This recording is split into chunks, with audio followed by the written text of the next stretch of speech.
Bienvenue dans cette nouvelle vidéo où nous vous dévoilons le résumé détaillé de l'épisode 1042 de Ici tout commence, diffusé le vendredi 8 novembre 2024. Aujourd'hui, nous plongeons dans les coulisses de l'Institut avec une masterclass intense dirigée par Benoît Delobel, et les défis auxquels font face les étudiants, en particulier Amy et Anaïs. Les tensions sont à leur comble, entre rivalité, remise en question, et une détermination sans faille pour prouver leur talent. Dans cet épisode, on retrouve des moments de réconciliation, des défis personnels, et des initiatives audacieuses qui pousseront chaque personnage à se dépasser. Restez avec nous pour découvrir chaque détail captivant de cet épisode riche en émotions et en révélations, qui promet de marquer un tournant dans le parcours de nos jeunes chefs en devenir. Dans Ici tout commence, l'épisode présente plusieurs moments intenses autour de la masterclass de Benoît Delobel et des difficultés personnelles de certains élèves. En particulier Amy. Alors que Delobel poursuit la formation de haute cuisine, Amy est absente pour la dernière journée, ce qui suscite quelques inquiétudes parmi les autres participants. Tom, conscient des tensions récentes, décide de prendre les devants et s'excuse auprès de Benoît pour ses paroles qu'il juge désormais déplacées. Cette initiative semble détendre un peu l'atmosphère. À la surprise de tous, Amy finit par arriver en plein cours. Benoît ne cache pas sa satisfaction et se montre réellement heureux de la voir revenir. Signe qu'il apprécie son travail malgré les conflits passés. Pendant ce temps, Anaïs, qui travaille sur une préparation de Gary, confie à Vic qu'elle trouve le plat trop fade et manque de caractère. Vic l'encourage à faire confiance à son propre jugement. Malgré les critiques de Tessier qui l'ont fait douter d'elle-même, Anaïs sait qu'elle doit apprendre à croire en ses compétences et à défendre ses opinions culinaires. Cependant, lorsqu'elle se retrouve en cuisine avec Milan, Anaïs a des difficultés à rester concentrée, troublée par des pensées qui l'empêchent de se focaliser sur sa tâche. Cette situation montre combien les tensions et le stress peuvent affecter même les plus talentueux des élèves. En parallèle, Quentin vient discuter avec Benoît Delobel pour prendre de ses nouvelles. Benoît rassure Quentin en lui disant qu'il va bien, mais il exprime tout de même une certaine tristesse en voyant qu'Amy est critiquée durement sur les réseaux sociaux. Ces remarques négatives affectent Benoît, qui est sensible à l'impact de la pression publique sur ses élèves, surtout sur une jeune chef talentueuse comme Amy. Dans Ici tout commence, Amy est déterminée à redresser la situation et à assumer ses erreurs. Elle prend d'abord l'initiative de s'excuser sincèrement auprès de Benoît Delobel.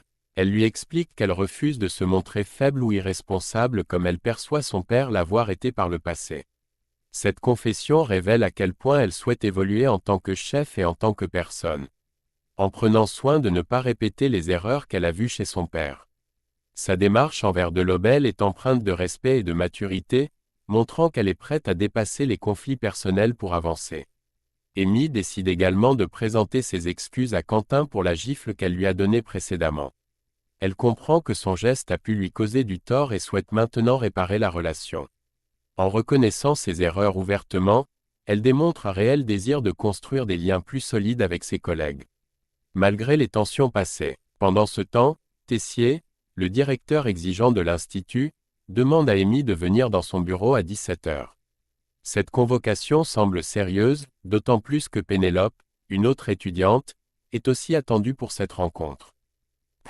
On peut imaginer que cette réunion portera sur des sujets importants, peut-être liés à leur performance ou à des décisions pédagogiques qui pourraient influencer leur avenir à l'Institut.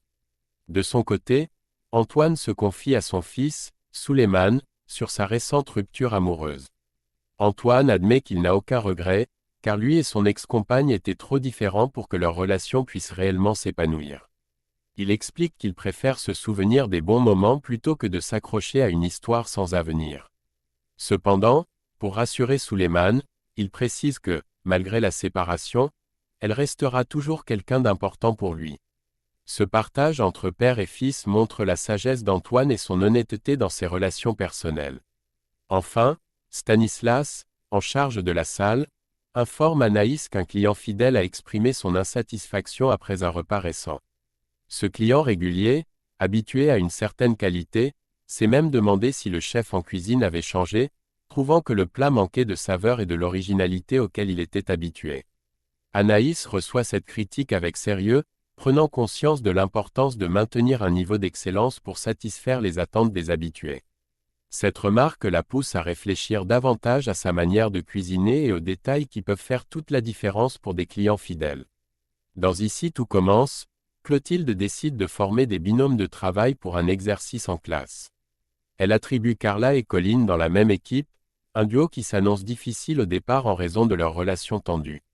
Les débuts ne sont pas faciles, car leurs différences semblent poser problème.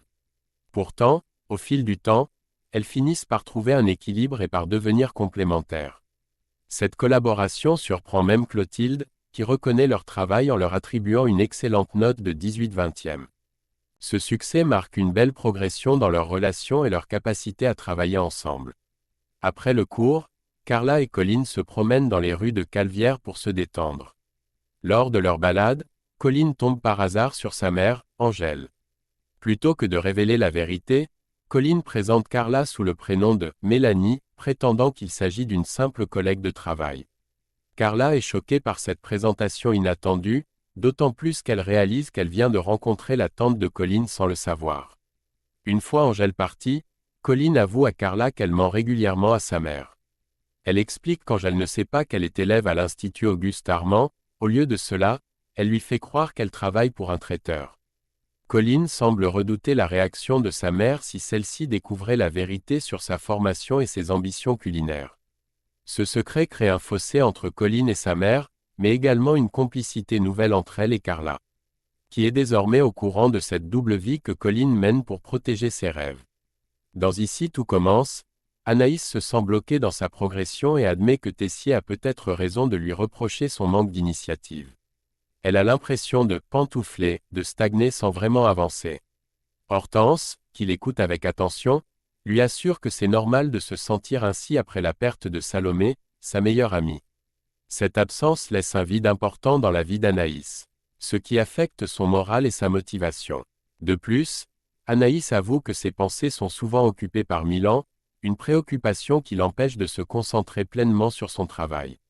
Dans un acte de révolte contre cette situation, Anaïs décide de relever un défi face à Tessier, son exigeant mentor.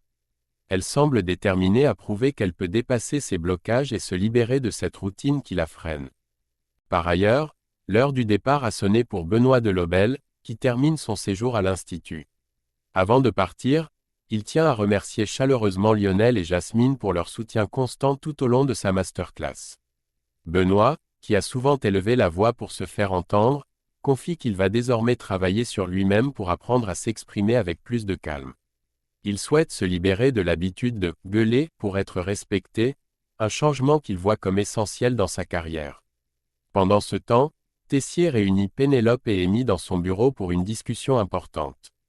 Il les informe qu'il estime qu'elles ont suffisamment été punies, faisant référence à « l'épreuve du cœur de vieille » et aux « 10 années de thérapie » qu'elles devront probablement entreprendre pour surmonter cette expérience. Son ton ironique laisse entendre qu'il reconnaît l'impact de cette punition sur elles, tout en restant fidèle à son humour parfois caustique. Dans Ici tout commence, la situation de Pénélope et Amy prend un tournant inattendu. Tessier, après les avoir sévèrement réprimandées, décide finalement de ne pas les renvoyer de l'Institut. Cependant, il les avertit sans détour, il ne tolérera plus aucune incartade de leur part tout au long de leur cursus.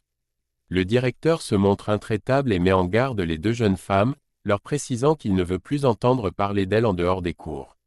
Afin de stimuler Amy et la sortir de sa dépendance aux distractions. Tessier lui lance un défi provocateur. Il lui demande d'avoir le courage de désinstaller une application qu'il considère comme nuisible à son développement personnel et professionnel. Il lui écrit même un message motivant et ironique, « Ose désinstaller cette appli de merde ». Signé Tessier. Ce défi est un clin d'œil au caractère de Tessier, connu pour ses méthodes peu orthodoxes, mais efficaces, visant à pousser ses élèves à se dépasser. De son côté, Anaïs a longuement réfléchi à la stagnation qu'elle ressent dans sa carrière et à ses ambitions de devenir une grande chef. Elle décide de relever un défi audacieux pour prouver son talent non seulement à elle-même, mais aussi à Tessier et aux autres grands noms de la gastronomie. Elle propose à Tessier d'organiser un événement d'envergure au restaurant Doubla, rassemblant toutes les relations influentes de son carnet d'adresses. Son objectif est de créer un menu exceptionnel, capable de marquer tous les invités présents. Anaïs va encore plus loin en s'imposant une condition radicale, si l'un des convives formule la moindre critique sur son repas, elle s'engage à quitter le doublat et à ne plus remettre les pieds à l'institut. Sa détermination est palpable, et elle est prête à tout risquer pour montrer qu'elle a l'étoffe d'une chef renommée. Cette initiative démontre non seulement son courage, mais aussi son désir de surmonter ses doutes et de se hisser au sommet de la gastronomie. Et voilà, c'est tout pour ce résumé détaillé de l'épisode 1042 des apostrophes Ici tout commence. Entre les défis audacieux d'Anaïs, la réconciliation d'Amy avec Benoît de Lobel, et les décisions strictes de Tessier, cet épisode nous montre combien les personnages sont prêts à tout pour atteindre leurs rêves. Les rivalités et les amitiés se renforcent, et chaque geste compte pour bâtir leur avenir dans le monde exigeant de la gastronomie. Si vous avez aimé cette vidéo, n'oubliez pas de liker et de vous abonner pour ne rien manquer des prochains épisodes. Laissez-nous en commentaire vos impressions sur les choix des personnages et ce que vous attendez pour la suite. Merci de nous avoir suivis et à très bientôt pour de nouvelles aventures à l'Institut Auguste Armand.